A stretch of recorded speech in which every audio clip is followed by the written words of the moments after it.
ते 60 day then 45 days. हा then 45 days. आता ते हा 60 डे तुम्हाला ह्यासाठी देतोय आम्ही की तुम्ही नवीन आहे, न्यू आहात, बरोबर. तुम्ही एखादे स्टाफ लावणार, वॉट एव्हर सर्व काही असू शकतं, तर त्यांच्याकडून काही चुका होऊ शकतात. आणि ते सेम जर चुका होत माझ्याकडे 10,000 पॅकेट आले तर मी सर्व रिजेक्ट करेन.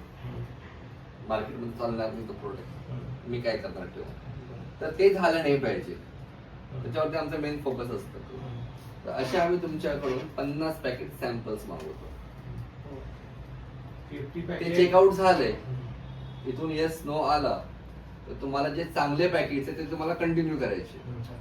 इन केस 5 जरी खराब त्याच्यात आले रडले, तुम्हाला कळेल ना की बाबा हे रिजेक्शन पार्ट आहे, याला बनवायचं नाहीये.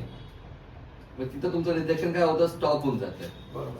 करेक्टिव्ह ऍक्शन काय असेल डेफिनेट इन्स्टंटली होतात. कारण आमच्याकडून त्या चुका झाल्या सुरुवातीला की आम्ही तुम्हाला सांगितलं, तुम्ही स्टाफ लावला, 10,000 पॅकेट आले, कोणी 3 इंचेस मध्ये बनवलं, कोणी 40 वाती टाकल्या.